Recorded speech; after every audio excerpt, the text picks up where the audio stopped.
सिद्धिविनायक पात्रा आमर गोटे घर प्लेन अच्छी सिद्धि स्मृति होम रो आपण आमर वीडियो देखिकी आउ लाइक आउ सब्सक्राइब करूँ। यही जो होम प्लान आपण देखुं यही होम प्लान हूँ 41x47 फुटर। यहाँ हूँ गोटे लग्जरी हाउस जो कि गोटे 3टा बेडरूम आसी गोटे लिविंग रूम आउ 3टा बाथरूम टॉयलेट गोटे पूजा रूम गोटे किचन गोटे बरंडा आ जोटा आमर मझी सेंटरटा नेबा सेटा हूँ आमर डाइनिंग एरिया हेले से विषय आम विस्तृत भाव आलोचना करवा। यहीटा हूँ आमर पूर्वमुखी घर जोटा कि यहाँ वास्तु हिसाब से बहुत चेष्टा कर बनई फल आपणकर कम आसीपर। तेणु आशा करुँच आपणकर कम आसीपर ताले मु बहुत खुशी हेबी। देखंतु एटा हम प्रथमे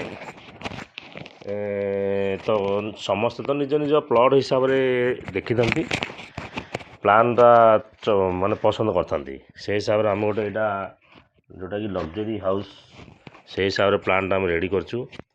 पूर्व आमर जो पूर्व दिग अभिमुखे हम तेणु ऐश्वर्य कोण में आमर पूजा रूम रखा जाइए तार आग्नेय कोण में किचन रखा जाइए तार जोटा कि आमर पश्चिम दिगरे सीढ़ी रखा जाइए बेडरूम 2टा रखा जाइए गोटे मास्टर बेडरूम रखा जाइए 3टा आउ अटैच माने टॉयलेट बाथरूम 3टा रखा जाइए आउ मझी जो सेंटर अच्छी आमर हॉलटा सेठी आमर डाइनिंग में रखा जाइए आउ बरंडा मध्य गोटे रखा जाइए से बरंडाटारे आमर 2टा 3टा बाइक मध्य पार्किंग हो पार।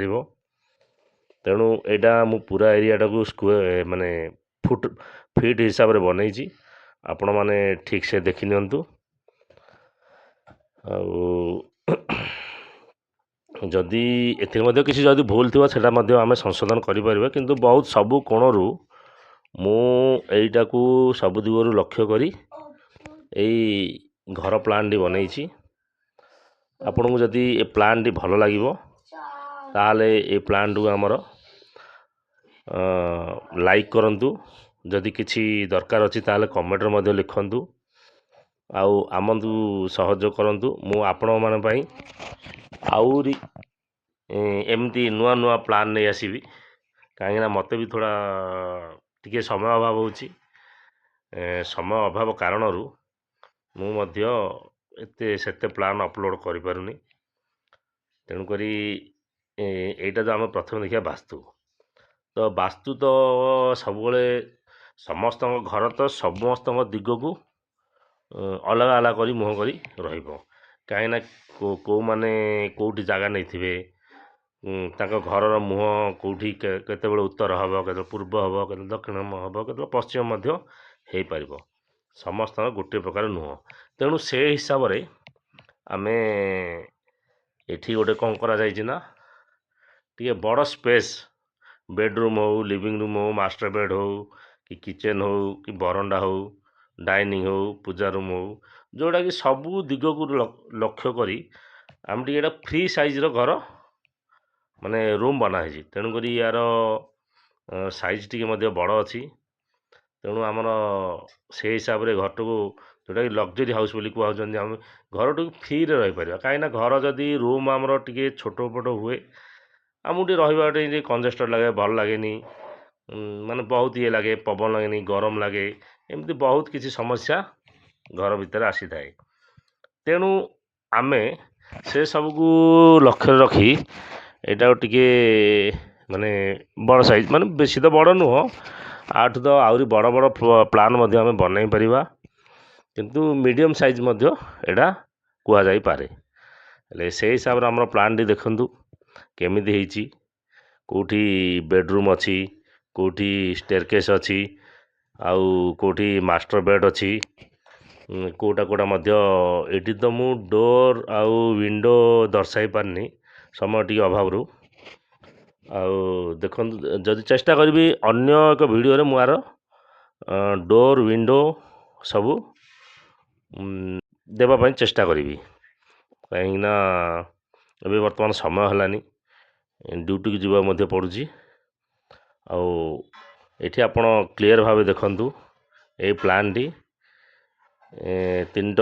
ଦୁଇଟା ପର୍ସନାଲ୍ ବେଡ଼ରୁମ୍ ରହିବ, ଗୋଟିଏ ମାଷ୍ଟର ବେଡ଼ରୁମ୍ ରହିବ, ଯେଉଁଟାକି ଦୁଇଟା ବେଡ଼ରୁମ୍ରେ ଦୁଇଟା ରହିବ ଆପଣଙ୍କର ଆଟାଚ୍ ଟଏଲେଟ୍ ବାଥରୁମ୍, ଆଉ ଗୋଟେ ଟଏଲେଟ୍ ବାଥରୁମ୍ ରହିବ କମନ୍ ଟଏଲେଟ୍। କାହିଁକିନା ଘରର ଆପଣ ଯେତେବେଳେ ହେଲେ ଲକ୍ଷ୍ୟ କରିବେ ଯେ କମନ୍ ଟଏଲେଟ୍ ଦେବେ। କମନ୍ ଟଏଲେଟ୍ ନଦେଲେ ଆପଣ ଯଦି କୌଣସି ଗେଷ୍ଟ ଆସନ୍ତି ତାହେଲେ ଆପଣ କ'ଣ କରିବେ? ଗେଷ୍ଟ ଆସିଲା ମିନ୍ସ ଆପଣ ତ ଆପଣଙ୍କର ପର୍ସନାଲ୍ ମାନେ ବାଥରୁମ୍ ୟୁଜ୍ କରିବାକୁ ତାଙ୍କୁ ମଧ୍ୟ ଭଲ ଲାଗିବନି, ଆପଣଙ୍କୁ ମଧ୍ୟ ଭଲ ଲାଗିବନି, କାହିଁକିନା ଘର ଭିତରେ କିଏ ଥିବ।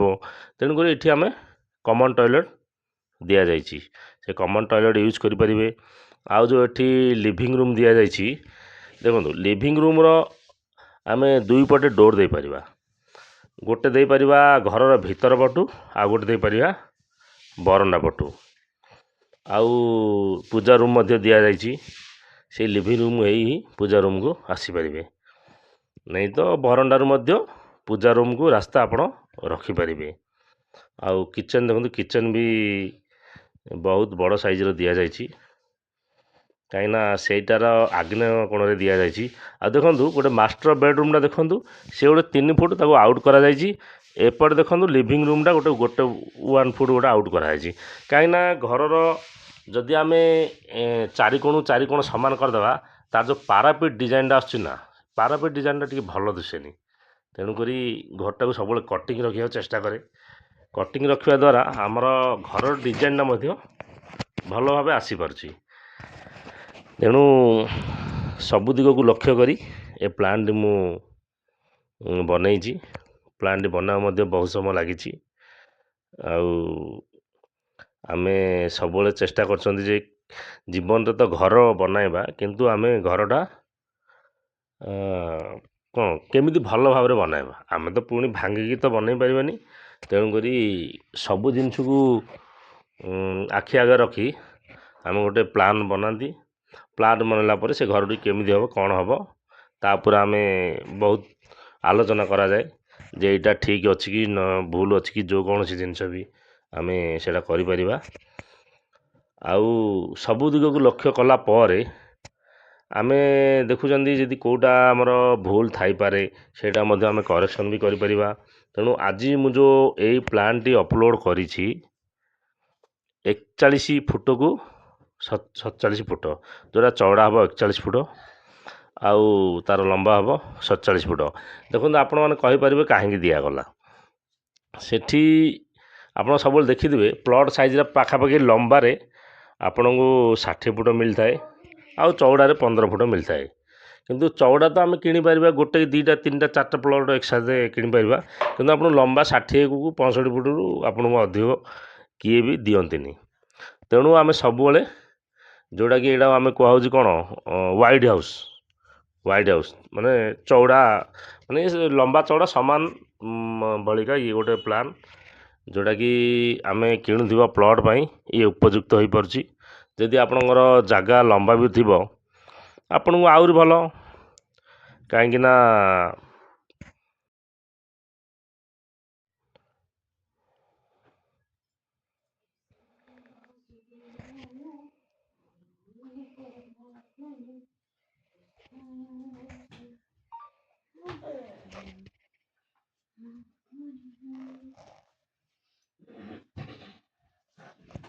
ଦେଖନ୍ତୁ ଆର ସବୁଜା ରୁମ୍ ସାଇଜ୍ ମଧ୍ୟ ଆପଣଙ୍କୁ ଦେଖେଇ ଦେଉଛି, ବରଣ୍ଡା ପାର୍କିଂ ସବୁ ସାଇଜ୍